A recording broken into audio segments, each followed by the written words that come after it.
the world is interesting and it's fascinating. And it's like people, I think, forget that. Yeah. And I think that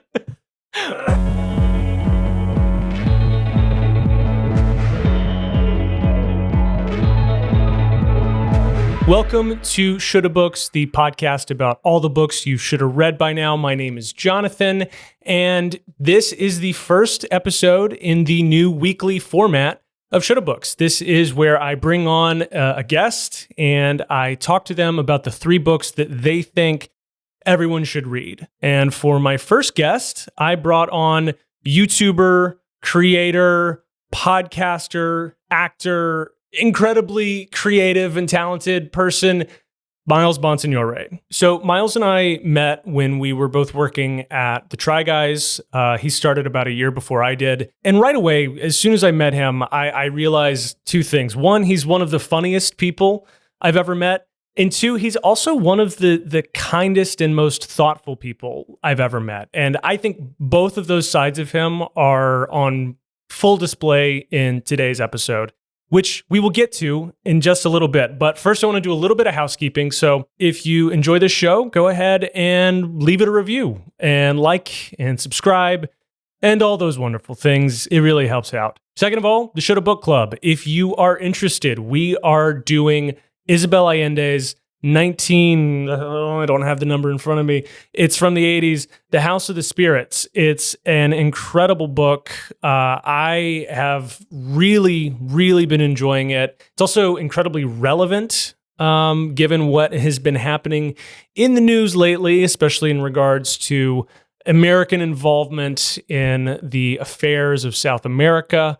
It's a great book. And if you want to follow along, we have a new Fable account. It's on the Fable app. Look, I don't really know what I'm doing when it comes to that app, but by God, I am going to try to figure it out. So if you want to follow Shoulda Books over on Fable, go check that out.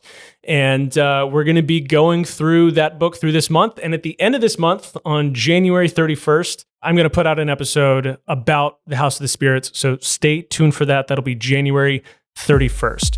But right now, let's get into my conversation with Miles Bonsignore. Miles Bonsignore. Hello. Welcome to the beautiful dining room stage. How are you doing? I'm doing so well, Jonathan. Thank you for asking. It's always nice to be asked. Doing so good. Feeling nice. You served me seltzer. That was very kind. I sure did. But, and by the way, and this is not what the show's about, but best seltzer. Best seltzer. I actually really like Polar. That's not what you're drinking, though. Let's get into it. Okay. What's the best one for you? I'm a Spindrift guy, and I like flavor, and I'm not going to apologize for that. Okay. This is not what the podcast is about, but Spindrift is, I think, its own beverage. It's not seltzer. It's juice. It's carbonated juice. It's got juice in there. Okay. It's definitely got juice in there. That's not what the podcast is about. The podcast is about books. So the podcast, by the way, I wish you started every episode with the podcast is about books. Yeah. And yeah, that's the official tagline of the show. But what are you reading these days? What's God. Don't even ask me. Okay. Well, I'll say that I feel that I struggle with reading right now. And I am in a place doing this show really sort of almost sent me into a mental tailspin that I will never recover from. Oh, okay. Because I've been thinking a lot about my relationship with reading and middle school, high school, college, huge reader, reading constantly. Moved to New York, big reader, reading on the subway, reading in coffee shops. I have lots of more free time than I'm reading all the time. Yeah. And now my relationship with reading is last year I read one book. What was it? It was Haruki Murakami's What I Think About When I Talk About Running. Oh, yes. I have not read that. And I read it mostly because I was I had some free time. Basically, I was doing this thing where my son in the mornings, he would wake up and he'd be playing. Mm-hmm. And one of the things we were whatever, you teach your kids different things in parenting, was like, how can we have, he was playing by himself, but he'd be like, mad if we were doing anything else. Okay. And I was like, I don't want to be on my phone because I don't want to set that example. Yeah. But I do sort of am curious about the idea of, okay, what if I have something, I'm reading a book or something and he's doing his own thing and he's, was starting to adapt to that, whatever. And I started reading I would read 2 pages at a time and he'd be like, I'm doing this thing, whatever. And he'd be like, Daddy, stop doing this. And I'd be like, no, I'm just going to read like one page, whatever. And then he got used to it. And then I would read it aloud to him just because he was still learning how to speak and stuff. So you're reading Murakami aloud to a 2-year-old. Just want to make that clear. To be clear, yes. And then I did that a little bit, and then it got me, and I just pulled the book off the shelf. It was something that Sarah had, my wife. Okay. And I read the whole book, and I really liked it. And it's a really kind of like an aimless book, but in a way that's very comforting. And it's sort of about his history with running a restaurant and his history with running. And I'm not a runner. And I just really enjoyed it, and it made me want to get back into reading. But this podcast sent me to a tailspin because I was trying to think of like, what are 3 books that I think people should read? And I was thinking about these books that I've told myself are my favorites for years, and I couldn't fucking remember why I liked them. When did you read these books? Okay, I have on my bookshelf, like there's like a lot of books on our bookshelf, and all my books and Sarah's books are all together. So there's like 2 shelves on my shelf that are books I've read. Okay. And there are many of them that I consider to be great books. Goodnight Moon. Berenstain Bears. Children's books are on there. The Gimmies. Well, if children's books count, I've read like 170 books. You know, I think they do. Then I've read way more books. Honestly, so you've read more books than I have. I certainly have. And I will hold you to that. But a lot of them are like, okay, one that came to mind when I was first going to like bring was Gatsby. Ooh, I have a copy of The Great Gatsby that I, in high school, with me and my twee high school girlfriend went to a used bookstore, and I found the oldest book in the store, and it was $2, and it was a 1925 copy of The Great Gatsby. Whoa. 1925. Crazy. Really? Yes. For $2? For $2. Wow. From an old library. Somebody fucked up. From an old library, and they just probably were like, all these books from this old library are going to the thrift store. We'll buy them in bulk. Got this great, and it's leather bound, and it's got the cover is like super faded, but it's like almost like a sticker that's paper on top of the leather. Oh wow, really beautiful. Yeah, I read this book in high school, and I was like, man, this is a good book. I'm cool. Yeah, I was like, I'm cool, and like people don't know this, but like Gatsby's actually a good book. Yeah, hot take. But then I haven't read in fucking 15 years, whatever. I'm 32, so it's like. I was thinking, and I could not remember why I liked it. And I was like, I know that this story, and I'm like, I could wax out of my butt about it being Please don't. And I will. But I could talk about how like, oh, it's like this impactful work. But I don't fucking remember why I specifically really enjoyed it. So I don't know. I know exactly what you're talking about. Yeah. Because as I'm bringing people on and asking these questions, I'm very conveniently not having to answer it myself. Tough. Because for the same thing of just like, I have these books in my head where I'm like, oh yeah, it's definitely this one. And it's like, I haven't read that shit in at least a decade. I know. And I'm a completely different person. I know. That's the other thing. I'm a completely different person. But we're going to get into what you brought. But before we do that, I brought you something. Oh my God. What? So no way. I got a little present here, but can't open it till the end. So By the way, I've got for a good hook. Hey, I appreciate it. So for audio listeners, I've just handed Miles a book. Maybe it's a book. Who knows what it is? Wrapped in brown paper. Could be a gun. Could be. It's not. It's definitely not. For sponsor reasons, it's definitely not. And we're gonna see by the end if this sort of matches up with your taste. I love that. But we're gonna find out. That's beautiful. So, what is the first book that you think everyone should read? Okay. I've got my little stack here. He's reaching real deep. You know what? Real deep beneath the dining room table studio. I'm going to start with this one. Can I reveal it? Okay, yes. What do we got? This is The Opposite of Loneliness by Marina Keegan. Do you know about this book? I don't know about this book. This is great. Tell me about it. This book, and what I've noticed is actually all 3 of the books I wrote are, the authors are not alive. And interesting. All 3 of them also had tragic ends. A lot of writers tend to. Yeah. Right?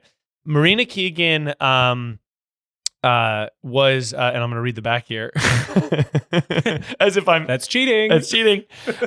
Was an award-winning author, journalist, playwright, poet, actress, and activist. Oh wow. And she gave the valedictorian speech at Yale in, I want to say it was 2011. And what's crazy about this book is, so she gave the valedictorian speech at Yale, or she was maybe student body president, and it's this beautiful speech called The Opposite of Loneliness. And basically it starts by saying, she's like, I don't know what the opposite of loneliness is, but that's what I feel right now. And about her friends and about the life that she's had in college. And I'm getting chills to say this. Like a week later, her boyfriend fell asleep at the wheel and went over the median, and she was killed. Oh. And she was this amazing God. writer. Wow. And so this book is a collection that her teachers, her parents, and her like friends made happen of all of her works that she had written. I mean, she was 21, 22. She was probably 22. Oh my God. And so it's a collection of like short stories. Some of them are nonfiction, some of them are fiction. Okay. And some of them are poems. And what I love about it is it captures the perfect like, perspective of like that feeling of having friends and this sort of like yearning for something, but not taking things too seriously. It just captures like this prototypical college-aged person, but her prose is beyond her experience. Like that's cool. The writing is really wonderful and beautiful, and I think it speaks to an experience and like a person that we all know, but it is written in very in beautiful language. Yeah. The first short story, so the first thing in this book is her valedictorian speech. Okay. And after that, it is a short story. Well, I don't know how long. Maybe it's like 35 pages or something like that. About somebody who is casually hooking up with someone in college and they die. And wait, who dies? The person they're hooking up with. Okay, yeah. And it's really weird because she died, and it's this weird short story about the feeling of going to someone's funeral after like they were just casual, hookups, and then this character goes to this funeral and sees the ex-girlfriend of 2-3 years, but she's just this casual. Oh wow! And it's this really like it just really puts you there. Yeah. So that's my number one pick. Did the person die while they were having sex? No. Okay. No. It's like I think he dies like he's like hit by a car, which is also crazy. But the way that like life imitates art there is really spooky. When did you read this? I read this it must have been in college or directly post high school. No, you know what? That doesn't make any sense. I feel like when was this book published?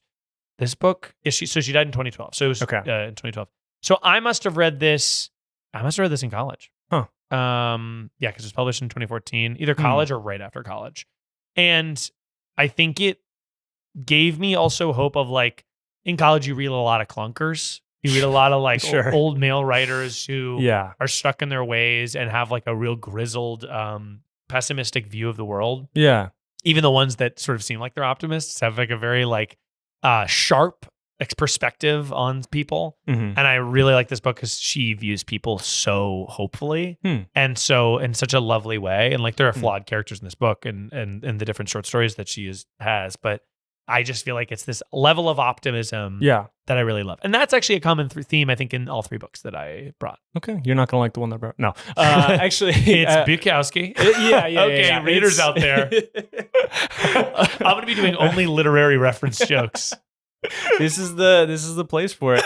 Do you remember any times where you were reading this book and like something happening? Like I just find one of the things I love so much about books is that it is something that you consume over a period of time. Yeah. And so like things can happen in your life while you're reading it. And so like I think of books that I brought on trips and how like a trip will be burned into my brain like inseparable from the memory of that book. Yeah. Is there anything like that with this book? Okay, so I mean, it's a good question because I think that what connected me to this book also is that both in reality, this is a incredible talent who died like too soon, and in the stories, the first one's about grief.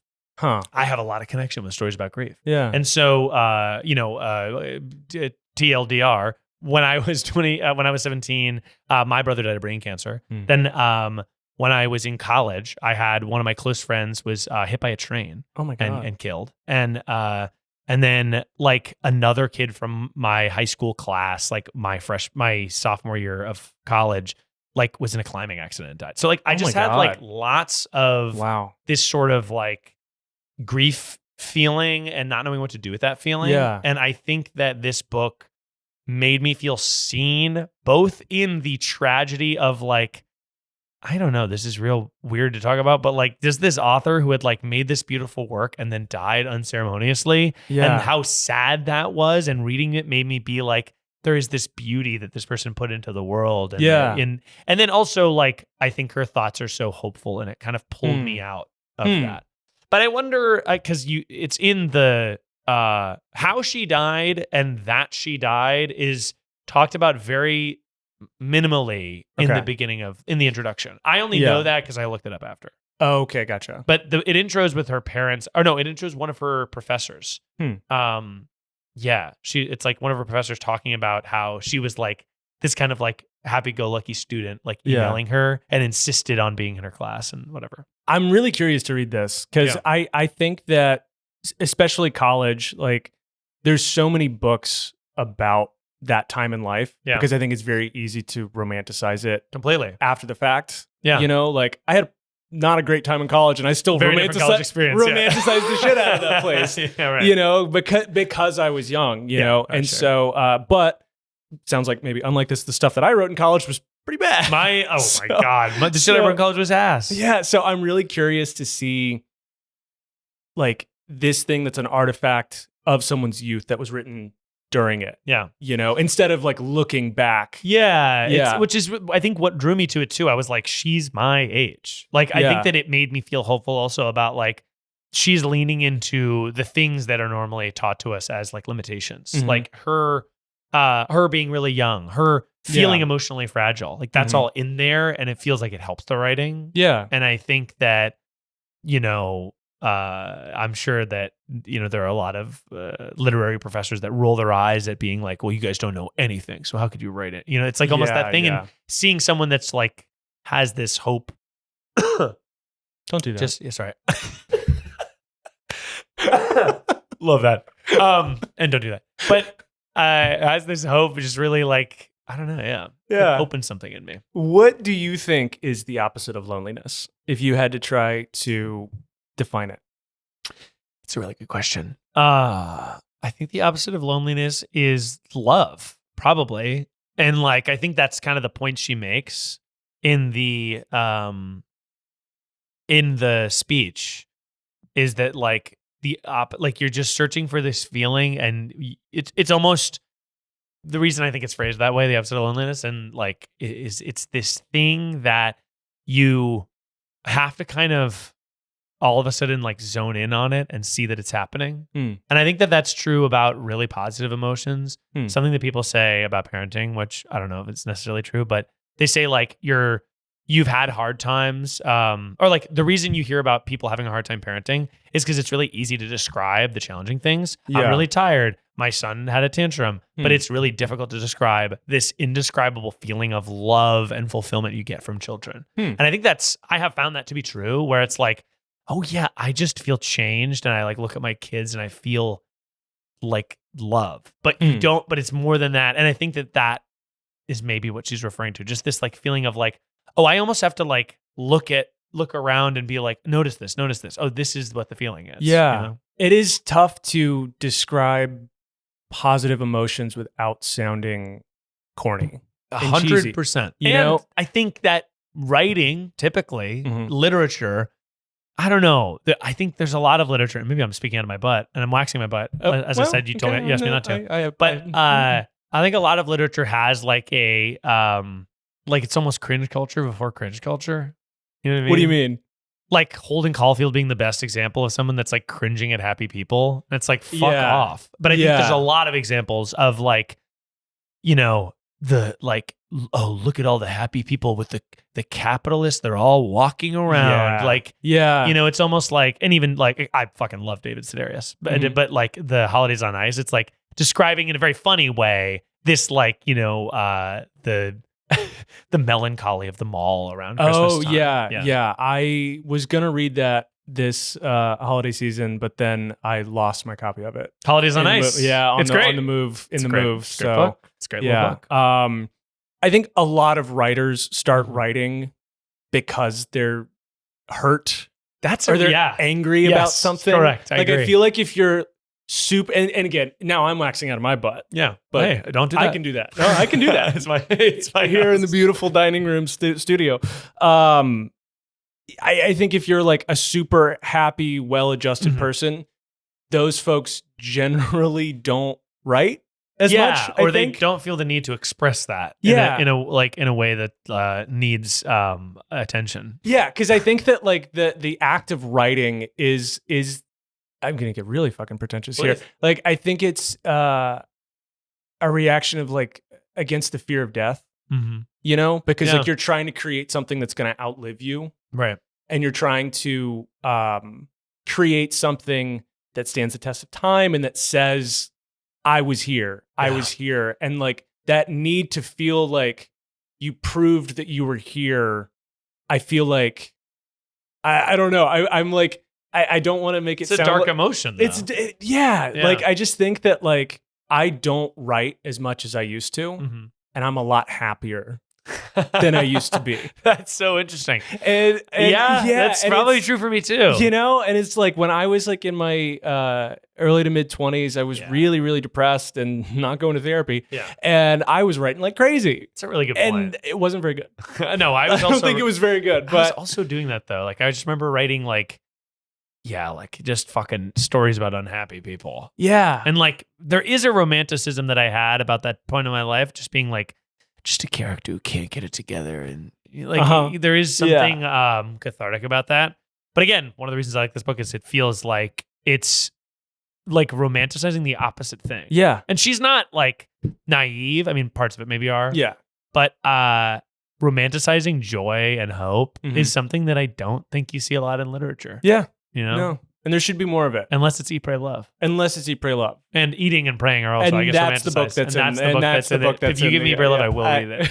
Would love to. I'm sure it's banger, honestly. What's your next book? Okay. I'm getting a tiny bit toasty. I might take off my sweater. Is that fine? Yeah. Go for it.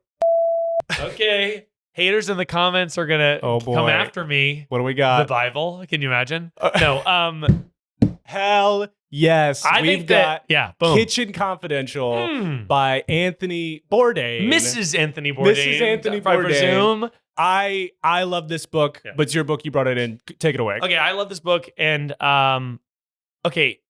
I think people misunderstand, much like Fight Club, actually, which is another book I consider bringing. Oh. Because, much like Fight Club, I think people misunderstand the cultural impact of, or they misunderstand the literature, and they are looking at like the fans of this thing and what they have done versus the fans. Right. Fight Club as a book is like a total deconstruction of capitalism and like a hatred and masculinity. Have you heard interviews with him? No, I haven't actually. I mean, maybe I'll get him on the show someday. But no, he's the sort of person I'm like, I don't want to get trapped in an elevator with this guy. He's dark as fuck. Dark. Talk about somebody that's like, dark. you know, negative. Chuck, if you're listening, Chuck. Hit the DMs. Hey, Chuck. But, okay, so Kitchen Confidential. My point is, though, that this book, like, I saw a clip recently of someone, you know, we're living in the TikTok sphere, but it was somebody on a podcast interview as a stitch of a TikTok, and this person was being like, Anthony Bourdain has ruined, a generation of men going to restaurants and tasting stuff. It's so pretentious, yada, yada, yada. And this person stitched it and was like, what are you fucking talking about? Yeah. The whole thing about Anthony Bourdain is my favorite food is like just like a homemade meal, like anyone's meal. Like he's the anti-pretension. He's just being like, it's just fucking food. It's just like, you know, and I think that people who look at this and are like, oh, this fancy chef and all this fancy shit. And it's like, no, this guy like worked in shitty kitchens, was this crazy addict, like is stealing things and like, you know, whatever. And he's like using it to fuel his addiction. And that's cool. It is fucking cool. Honestly, like it is, right? But to see someone like this have an interest in the arts and then be like, no, writing and like talking and people, those are the important things. And to be able to depict that in a book is like, that's so impressive. You know, he was such a good writer. He's so he's such a fucking good writer. People sing his praises, but like I feel like he still doesn't get enough credit. I agree. As a writer, because this book actually like in a very real way changed my life. Really, because it made me start cooking. Oh yeah, totally. Yeah. I read it a couple years ago, and I was like, this is just so fucking cool. The way he talks about food, the way he talks about like being in a kitchen. I was like, I want to start doing this, and so like.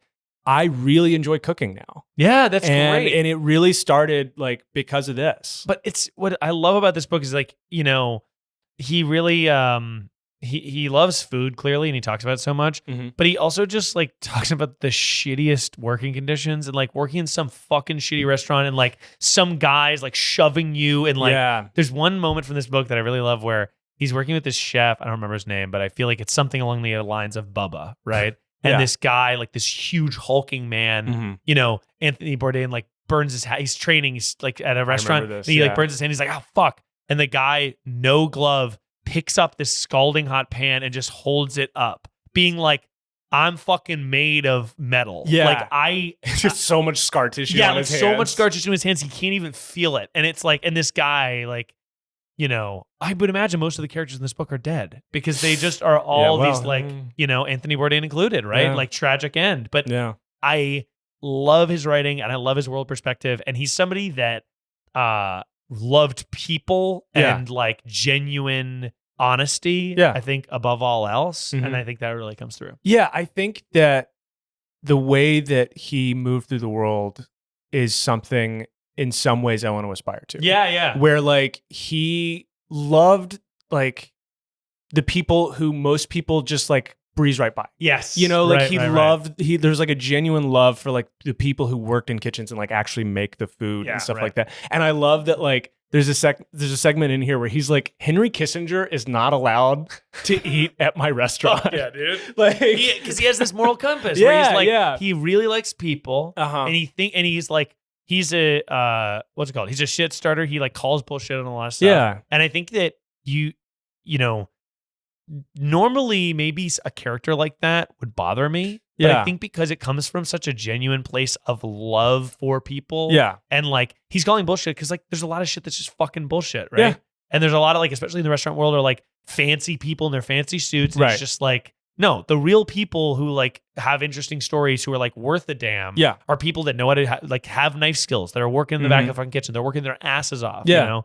And I just have such respect for that. Yeah. And I think that like, for me, someone who is just kind of walks through life just really like kind of shackled by politeness. Yeah. Right. That like, there's something like kind of cathartic and aspirational about someone who like isn't afraid to be rude, but like pointed in the right direction. Like, I don't think you should just go out and be an asshole. No, it shouldn't be. But like, if you're confronting evil, if you're confronting someone who is an asshole, like having that freedom to like know who you are, know that you're in the right, and tell them to like fuck off is like so good. Something that I want to do more of. And well, I agree. And he's also like, there's this, I read, you know, I read this book and then I started listening to the audiobook of his next book, and I read a book about him.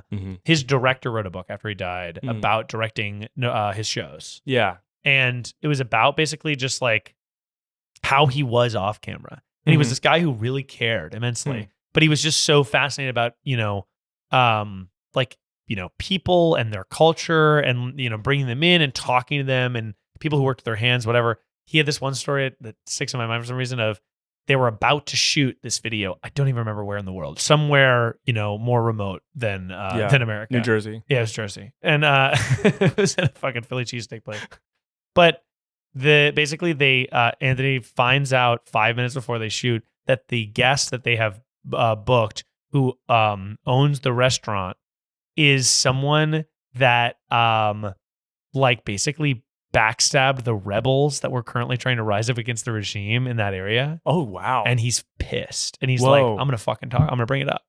And Whoa. So then in the interview, he's like, so what happened? I heard you, you know, like you reported a bunch of these people to the fucking regime. Like, he's like, fuck you. Wow. He doesn't take shit. He's in a totally foreign country where he doesn't speak the language. And he's telling this woman who is in good standing in the public, like, the fuck are you talking about? You're like, you know, you're crossing this, like, you know, this is a war.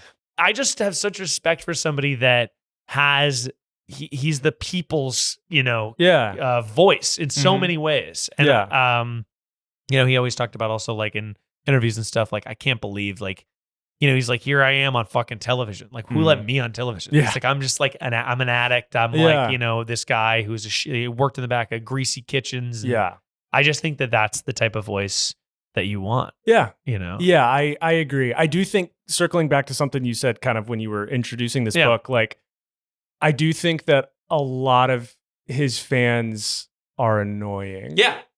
Oh yeah. I think that definitely that's the problem. It's worth digging into because I do think a lot of people kind of take the superficial things of like, I'm gonna get tattoos, I'm gonna smoke cigarettes, right. and I'm gonna go to a foreign country. I know. And I'm gonna just eat the best fucking food. And it's like, no, that's not what he's saying. It's not quite like I just think that tourism is like, I don't know. I have a lot of complicated feelings because I love traveling. Yeah. I really do love traveling, but like, and I know that, you know, a lot of communities depend on tourism to support them, but it's also just like, especially Americans, so many Americans just go over and they're just the fucking worst. They're dicks. You know, and even if they're like, there's the obvious like ones who suck, which is, you know, of course. There's that version, but then there's also the version of the like Anthony Bourdain guy who's like, I'm only going to go to the Michelin star restaurant. I'm going to be rude to the wait staff. Oh, God, you know, and just like, well, to me, it's like, and this is my rule about everything. Like,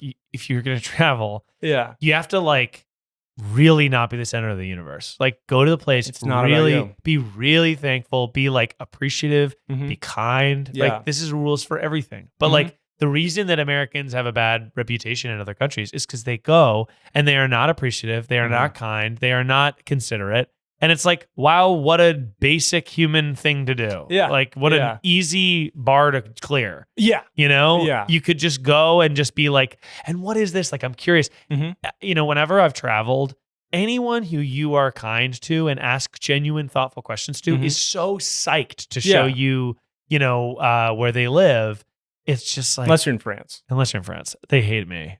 They did I not. actually had a good time in France. They hated my ass. Did they really? And I was nice. They did not like me. I mean, I get it. Whatever. Yeah. I look at me sometimes. Did you ever work in a kitchen? I know you were a barista. I worked at a restaurant. I mean, I was a barista for longer than I worked in a kitchen. Okay. But I was like, I did some catering stuff, and we had a kitchen at the coffee shop, and there was like light, light food stuff. Sammy's. At one of the and I was a server at a Japanese fusion restaurant called Sake Bomb. Oh. And it was a fucking shit show, but it was great. And I think that actually, like, my other thing is, I think that everyone should work in a kitchen or a restaurant. I actually do think that it's like fundamental to the human process. If you like going to restaurants, you should have worked in a kitchen. Yeah. You know, I worked at Jersey Mike's in college. I think that counts. And I'm glad you said that. Yeah. I think that counts. I still eat there. I love Jersey Mike's. I stand by it. I think it's great. I think Jersey Mike's is all right. I think it's fucking great. Anthony Bourdain would like Jersey Mike's. Honestly, you know, it's a fucking sandwich. But that's the thing I like about him is he's just like, what was he? He said like, In-N-Out, so he's like the best fucking burger. He's just like, whatever. I will say, as someone who's worked in video production a lot, and specifically worked for people who've gotten drunk on camera, it's not always great when the talent is drinking. I mean, you're drinking straight vodka right now. This is vodka Red Bull. Red Bull, and you're doing great. You're doing fine. You're not one of those. Yeah.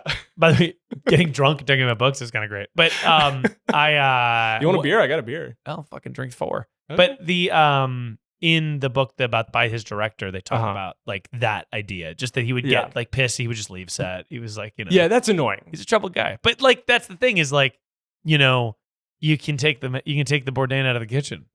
But like, take the kitchen out. You got the Bourdain. Like, kind of. It's like, you're gonna expect this guy to be like an amazing boss and like, and like a really, like, he had some issues clearly, right? Yeah. Do you cook much? Are you I do. You a cooker? Less time now that I have kids, but Sure. I love cooking. Yeah. And I've made like, fancy dishes. I like Night and Market's a restaurant in LA. I got their cookbook and made a bunch of like Thai dishes and stuff. I really like cooking, and I think I'd like to be better at it because I think it makes me feel like it makes my body feel like a Swiss Army knife. If I like, I was just talking about spatchcocking a turkey. Yeah. Where you get spatchcocking off mic. He was telling me about spatchcocking, which aggressive term. A very aggressive term. I think you just did it so you could go around telling people you spatchcocked. You're not wrong. Okay, but it's basically it's where you cut the spine out of a turkey and you lay it flat. And like and then you cook it that way so it cooks faster, basically. Yeah, okay. And having knife skills and being able to like process meat and poultry, and fish and stuff makes me feel like a more practical human being. Like makes me feel more capable, and I really, really like it. Like I'll buy a full chicken and roasted chicken, like, pretty often. Yeah. And like, I'm spatchcocking, I'm cutting that too, baby. I feel like based on what I know about your upbringing, I feel like you learned how to like fillet a fish when you were like 4. Is that true? Not so much fillet. I definitely learned knife skills and how to cook. And more than that, my parents taught me how to like work with my hands. Okay. Which I think that free labor for them. Yeah, free labor for them, for certainly. That works out. But that works hand in hand, I think, with cooking, where it's like, I know how to use a knife. I know how to like, open a fucking clam or whatever. Sorry if that's too PG-13 we're gonna move for the on show. From that. We're about, I know how to open a This is a family pod. This is a family is fucking podcast. Yeah. What is your third and final book? Unless you got any final thoughts on Anthony. He's great. But okay, there we go. That's my final That's thought. it. The documentary about him is really good. Yeah, it is. They're making a movie too. I'm curious about it. How? Okay. I'm curious about it. It's a biopic, but we got it. The fucking biopics, man. I know. It could be good though. It could make me cry. But who knows? It could be bad. I do like the actor. Yeah, the actor looks cool. Yeah, he was. Did you see The Holdovers? Mm-mm. Oh, Miles. But I know I've heard it's good. Yeah, you got. It's a very Miles movie. Yeah. I think you would really like it. Is the kid from The Holdovers? Kid from The Holdovers is playing. Oh, that's great. Anthony B. Fuck. I don't know. There's so many biopics nowadays it really feels bad. I don't know how to articulate it better than that. Well, it's interesting. It does feel bad, and I can probably figure out why. Yeah, it's like, why are we doing this? Like, yeah. I get why. Like, it makes money. IP. Well, I mean, do they? That's a good question. Like, I don't know if they make money. But I do like Anthony Bourdain, and I think he's cool. Yeah. My final book. Okay. Final book. First off. All right. Okay, I want to say I have a precursor. Well, I guess I'll introduce the book and then I'll tell my precursor. Okay. It'll be a postcursor. A postcursor. Okay. And this is technically a book. Oh, okay. I'm really intrigued now. I pull out a gun. Sorry. Okay. All right. My final book. Oh. Wow. David Foster Wallace has entered the chat. Holy shit, guys. My final book is not totally a book. Yeah. It's very, very short. Mm-hmm. It's This Is Water, Some Thoughts Delivered on a Significant Occasion About Living a Compassionate Life by David Foster Wallace. Now, hell yeah. This is a speech he did at Kenyon College, and it's turned into this book, but it is first and foremost a speech. I mean, the pages have very little text on them, and it's... That's the hack right there. Yeah, I mean, people are like, oh, I can't write a whole book. Just do this. Yeah. You put one sentence on a page. Here's my thing about this. So... Yes. I love this speech. I think it's incredible. I re-listened to the speech on the way, driving around today, and it holds up. I think it's fantastic. Yeah. David Foster Wallace is a complicated writer, and the book I almost brought was Brief Interviews with Hideous Men. Oh yeah. And I read it when I was in probably high school. Okay. Is that true? College. Okay. I probably read it in college. Yeah. And I loved it. Mm-hmm. I was 22 in college, 21, right? 20, 18, 19, 17 at one point. But late birthday, yeah. Yeah, late birthday, September 6th. I don't remember what I loved about it, which is interesting. So I have a lot of thoughts on David Foster Wallace. Yeah. So what have you read of his? I've read several. So I've actually never read all of Brief Interviews. I remember at one point I had an audiobook that was a bunch of like his collected writings that he himself was reading. And there were a couple chapters from that book in that. So I've heard some of the interviews of the titular Hideous Men, but not all of them. But I have read Infinite Jests. Oh, you have? So I have not. I have indeed. What do you think? I loved it. See, I loved it. I really loved it. But the thing is that like it's so hard to like divorce that from like who I was at the time, which was someone who was like very desperate to be seen as smart. And it was like, oh, this is me. It's like, I have a lot writing on this to like this really hard book. And so like, I think that I probably fooled myself into liking more of it than maybe it warranted. There's a helicopter going. The spirit of David Foster Wallace is descending on us right now. Over us. But no, I read that. I've read his first novel, Broom of the System.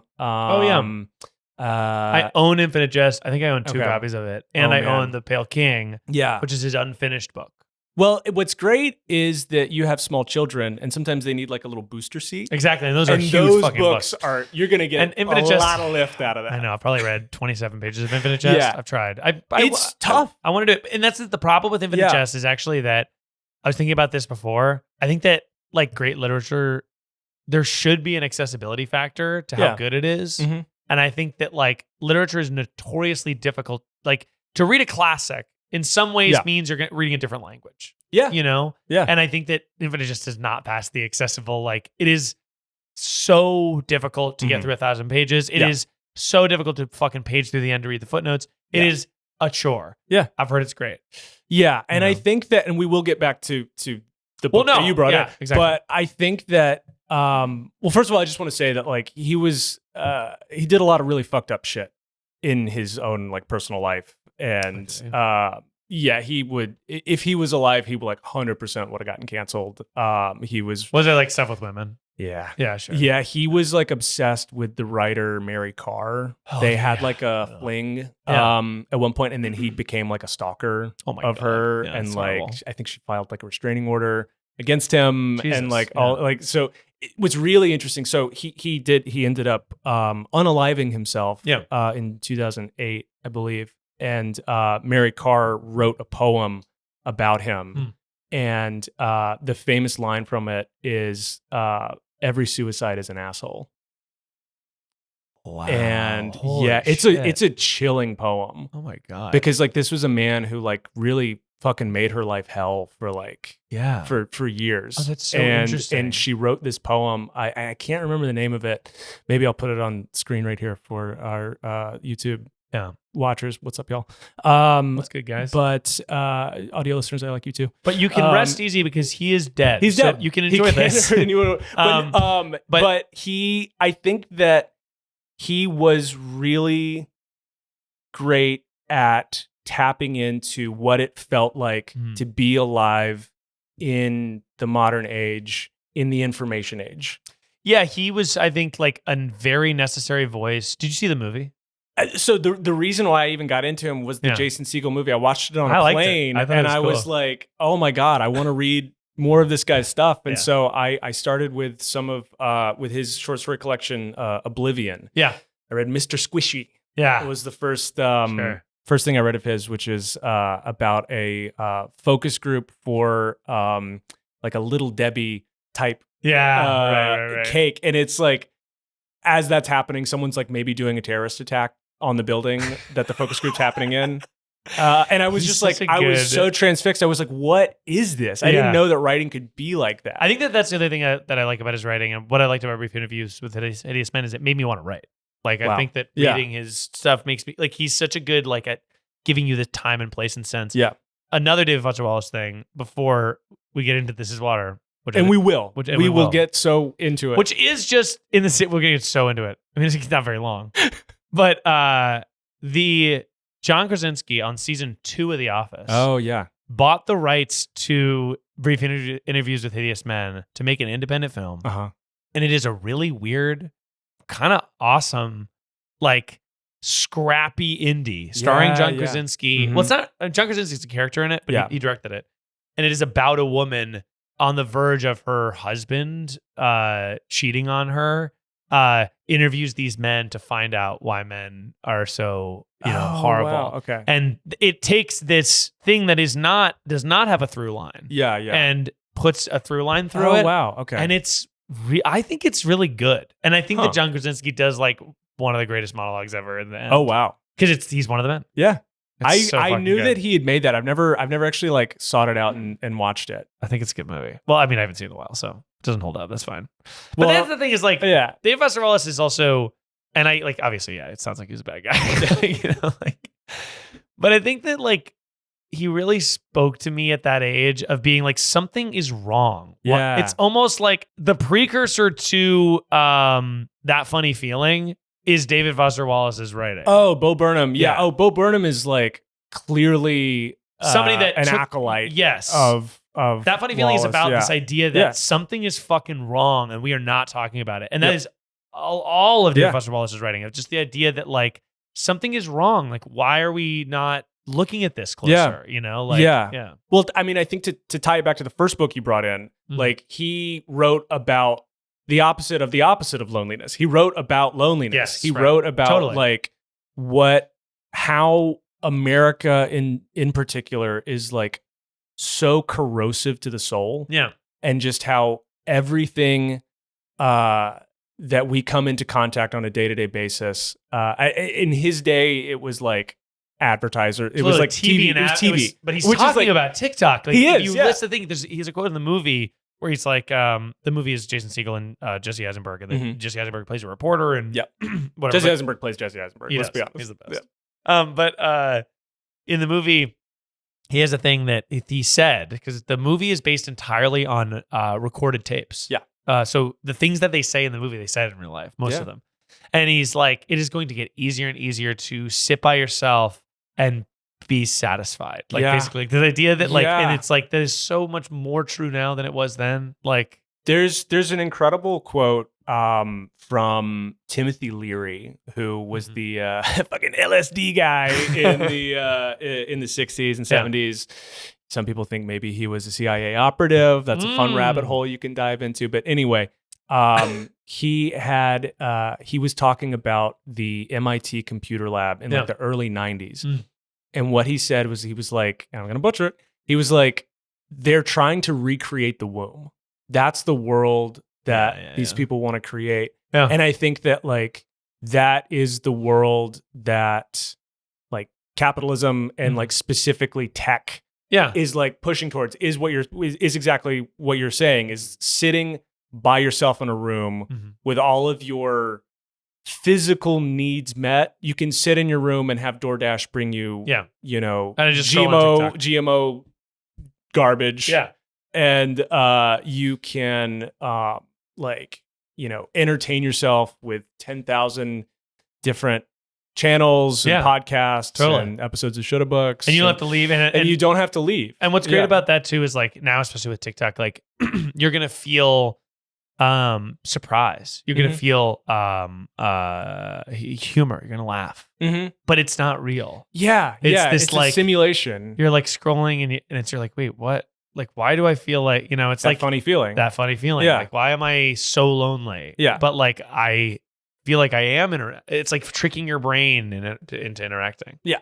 Well, like the white man who has a podcast that I could talk about David Foster Wallace all day. But let's get back to this book. So this book specifically, This is Water. This is Water. I love this speech. I love this book. This Shoulda book. Hey, so much. Don't do that. And this is the fact. Don't do that. Don't throw to the show's title. It says there are these two fish, young fish swimming along, and they happen to meet an older fish swimming the other way, who nods at them and says, "Morning, boys. How's the water?" One of the fish looks at the other fish after they swim away and says, "What's water?"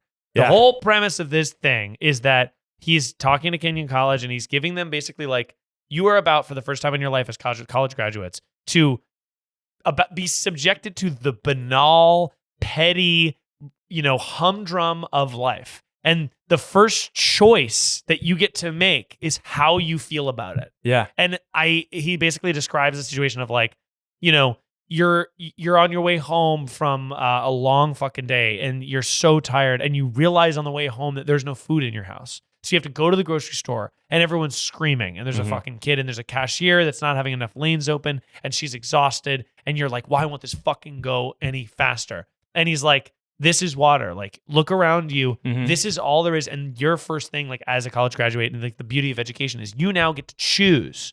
Do you default to the default option, which is to be pissy and be like, life sucks, life's hard?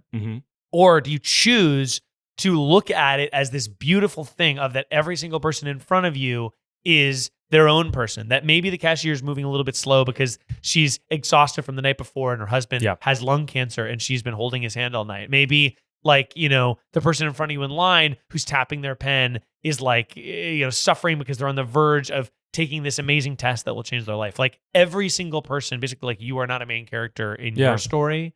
And you get to choose how you feel about it. Yeah. And I think that it's beautiful. It's beautiful. And I say to my wife all the time, this is water. My friend drew this fish thing. It says, this is water's hung up in my house. Oh, sick. I think about this all the time because I think it's like, I think that people more and more have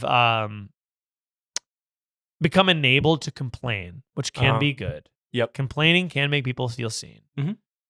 But I think we have turned everything into like a not my fucking problem. Like I'm owed this. Like, like if I'm at the grocery store, like I'm going to be fucking grumpy and you better not fucking look at me. And if like the cashier's not fast, I am going to be like, fucking move it on. Right. Right. And it's like this, it's entitlement. It's like everything comes back to this conservative, like it's like you follow through the circle and our parents, the same thing we were rejecting. Now we're back into being like, I'm protecting my peace by saying that you are being a jerk to me at the cash register. Yeah. And it's like this lack of empathy. Yeah. And I just think about all the time that it's just like, if you go through life like that, you're going to have a horrible time. Yeah. And if you go through life choosing to do the non-default option and choosing to just be like, let me take a deep breath. Let me fucking look at the gum. Yeah. Let me just look at the gum and there's so many. Think about how many fucking gums there are. Yeah. And think about the ingredients that had to go in those gums and where it fucking came from. Yep. And that there's a guy chewing gum, thinking about how it tastes to make a new flavor of gum. Yep. The world is interesting and it's fascinating. And it's like people, I think, forget that. Yeah. And I think that very, very well said. Thank you. Very well said. Thank you. I think that going back to the conversation about tech and sitting alone in your room and things like that, like I think that the scenario that he presents in This Is Water of like going to the grocery store and, feeling rushed and feeling grumpy and everything's taking so long and blah, blah, blah, blah, blah.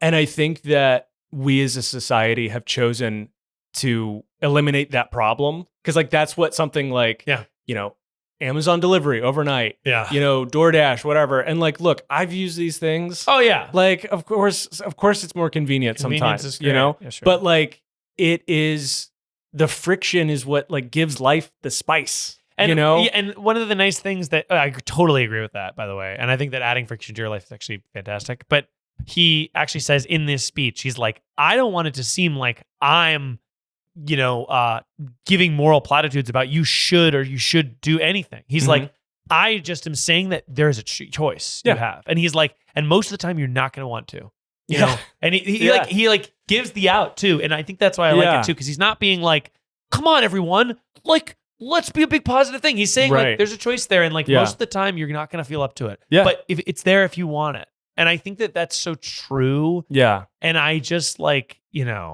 I agree. It's like friction is so good and it makes life more interesting. But no, like with the Amazon of it all and like, and all that shit, somebody smarter than me had a quote where they were like, the price you pay for community is inconvenience. And I love that. Could not agree more with that. And I think it's like, if you're at the grocery store and you're pissed at someone's kid, like, crying and being upset, fucking fuck off. Yeah. Fuck right off. The price you pay for being in a place where we all come together, we have groceries here, whatever, is that people are going to have their kids out and they're going to be upset sometimes. Yeah. The price you pay for like, like, I think that the Amazon deliverification of everything is like, if I want to be somewhere, I want to be there right now. Yeah. And like, if someone's spacing out at the wheel and they're like not going to the green, like I'm going to fucking honk at them and be so pissed at them. And it's like, just fucking relax. Yeah. Everybody needs to relax. Just chill. Yeah. So, enjoy the journey. Fine. It's fine. Enjoy the journey. I had a conversation recently with some friends where it was the thing of, like, oh, what superpower would you have? Yeah. And someone brought up, teleportation. I was going to say telepathy, not that. Teleportation. And I was like, categorically, don't want it. I don't want it because if you could instantly transport anywhere, nowhere would feel special. I agree. You would be bored. You'd be bored, and it's like Click. You ever seen Click with Adam Sandler? Actually haven't. That's my fourth book. That's your fourth book. I bring out a Blu-ray of Click. The premise is basically he's like fast forwarding through parts of his life, and then it starts automatically happening, and then he is like at his deathbed. Yeah, dude. It's really sad. The passage of time, man, is I blinked and I was 33. Yeah. Like it's wild. But you have to, the thing about the, this is water, and it is a choice. Like, I feel like all the time I am running on default. I'm like, I'm so tired. I'm fucking just like, okay, I'm going to do this. And all right, let's put the kids to bed. And then afterwards, like, I'm so tired. I just go take a shower and go to bed. And like, sometimes you do have to kind of like, I don't know if the best way I can describe it is I feel like sometimes I take a deep breath and I blink and then I see in widescreen. Do you know what I'm talking about? Okay. I just feel like sometimes I'll be like, and then I like see the things in my peripheral vision and it allows me to be present in a way that I was not before. Yeah. Okay. It's like VR. Yeah. Ready Player One. That's really, that's please don't smack the table.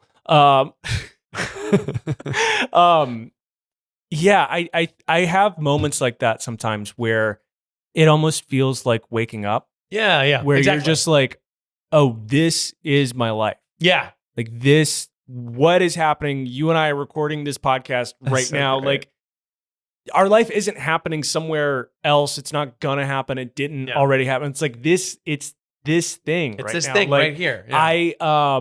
Maybe we'll do this as a book club book at some point, but have you ever read Slaughterhouse-Five? Long ago. So but I agree that it's the falling through time. So there's an alien race who they can see like in the fourth dimension. Yeah. So when they look at a person, they don't just see what you and I see. They see this like long tube, basically that like wraps through every single place that you've been. And I like to sometimes like remind myself of that, of like, that's so good. I am this thing that already exists. My birth and my death it's all part of the same thing. Yeah. And like everywhere I've been, like there's strands of me that go across the ocean, because I've been there and I'm just like that. And then I picture everyone's life doing that. Yeah. Everyone's life, like, intermingling, and it's like it's this tapestry, and it's beautiful. And circling back to what we said before, it's hard to express positive emotions without sounding cheesy. Totally, but I think it's great. Yeah. I totally agree with what you're saying, and I think it's cool.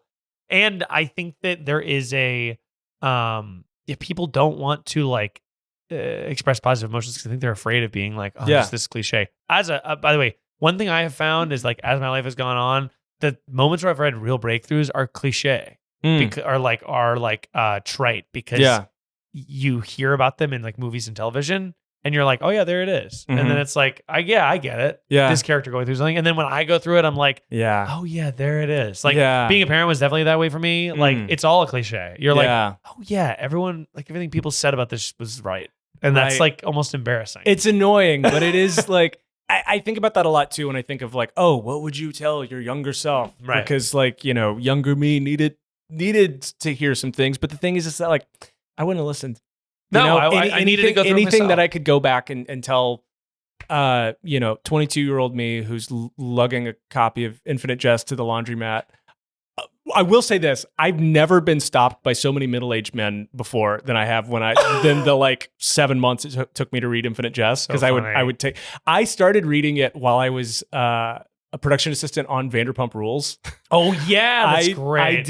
I did a day of my job was to drive the crew from the production studio, the production headquarters where all the cameras and stuff were, over to a set where they would bring in the cast to do the behind, like, what is the confessionals? Oh yeah, where they're like, you remember when Stassi did this thing? And it was just like I would have to sit for like 12 hours because literally I would drive the crew there, and then I would go pick up lunch. Yeah, and then I would drive the crew back, and it was like a 12-hour day. So there was just like 5 hours. I'm bad at math. Where I would just like have to sit on the other side of a curtain and listen to a producer feed lines to reality stars. It's like a David Buster Wallace story. Yeah, and I was just like, it'd be fucking cool if I read that book right now, because I'd already read some of his stuff and kind of I was like on the wavelength. Right.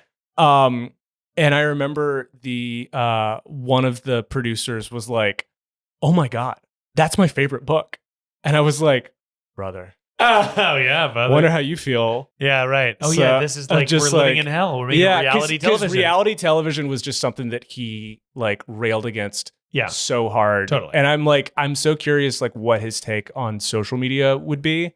Oh my God. But I also think that like, you know, I don't know. I think it's very rare for a writer to like have their finger on the pulse for a long time. right. And so I wonder if he would have like gotten like too curmudgeon-y. Oh yeah. You know, I I wonder if he would have pivoted to like, I don't know if he would have been a Trump guy. No, but he would have. I think he like- would have just been like a rejection. Like he just is rejecting whatever. Yeah. You know? I mean, but the same thing. Like I'll say is like, because I love David Foster Wallace and Anthony Bourdain. I do think that they are like, they'll shit on a lot of stuff, and I think that can feel empowering. Yeah. But the reason I also love Marina Keegan is I think that she is like lifting up some of the things and the youthful. I mean, she's a young woman. These are like older dudes, like from a certain time, I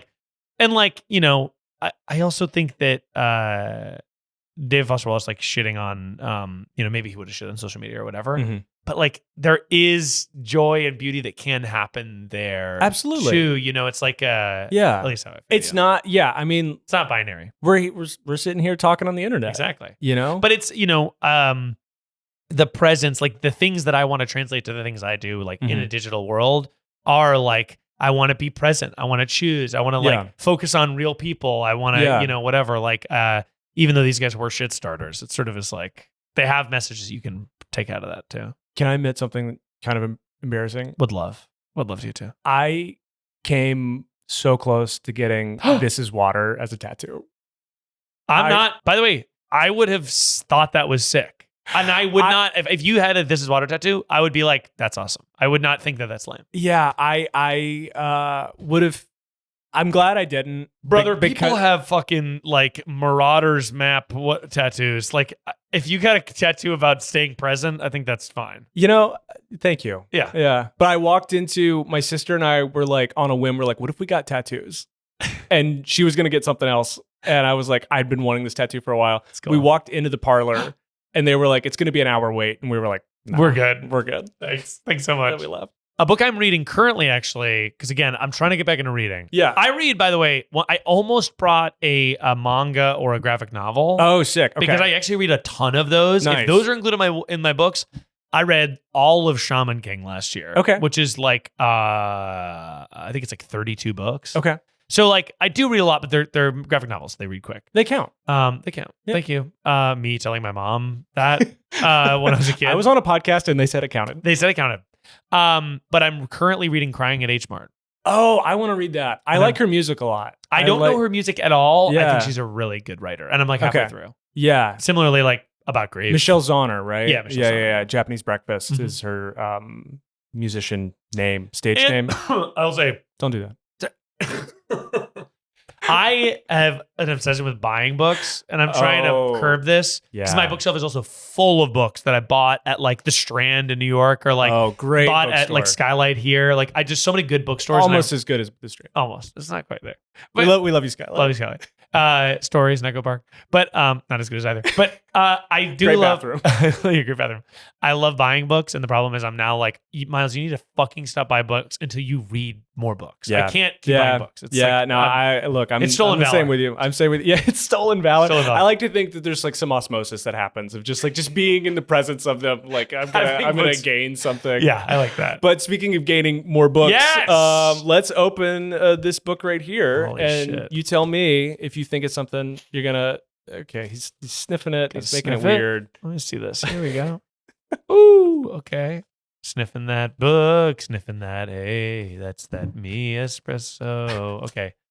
By the way, love a brown paper. This is very Jonathan to me. Oh, thanks. Brown paper, rugged string that will shed everywhere. I am gonna have to wipe this table down afterwards. Okay. What do we got?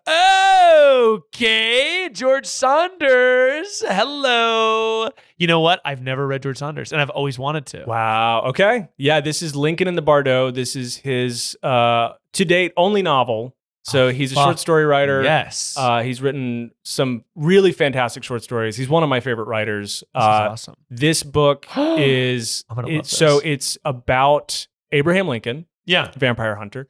No. Fuck yeah. And it's about him visiting the cemetery where his son is buried. And this is based on something that actually happened. So Dude, Lincoln, that's great. in the middle of the Civil War, his son dies. Yeah. And he went to the cemetery like a couple nights and like hung out by the grave. Like that's like a historical fact where they have like the president's schedule. It was like he went into that. So this is like a dramatic imagining of that told through the perspective of all the ghosts in the graveyard watching him do it. Oh, that's so cool. It's so inventive. I've heard of Saunders for so long. Yeah, I gotta read he's that. really great. That's great. Thank you so much. That's so sweet. Yeah, for sure. No, I hope you enjoy it. And I really enjoyed it. I read it when it first came out, and it's really stuck with me. Yeah. But fuck yeah, dude. I definitely will read this. I've like seen his short story. I know so many people that love his short stories and stuff. And I'm gonna fucking do this. I have a question for you. What's up?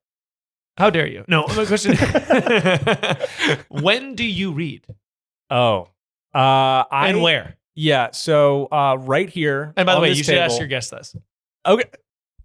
Not You know me, but I think it's a good You know, question. I appreciate unsolicited advice. Yeah, thank you very much. It's That's nice. what I do for a living. But I think that I'm always interested in like, okay, like people are big readers. When and where? Yeah. You know? So I have gotten into audiobooks lately. Huge. And Is it so, cheating? No, it's not cheating. All right, good. No. Yeah, I will say is that like there's different levels for me. There's books that I'm like I think I will do that as an audiobook, and then there's books where I'm like no, I need to have the physical thing, and like I can't really explain the breakdown other than just I know it when I feel it. Yeah, sure. But what I've started to kind of do is just like find those little pockets where instead of looking at my phone for 5 minutes, I'm like, I'm just going to grab the book and start reading. Yeah. And so, that's great. So yeah, for this podcast, I am going to have to like build a more robust schedule. Yeah, totally. I think. Right. But yeah, that's, I end on the toilet. Hey, you read on the toilet? Yeah. Do you poop for a long time? I sit on the toilet for a long time.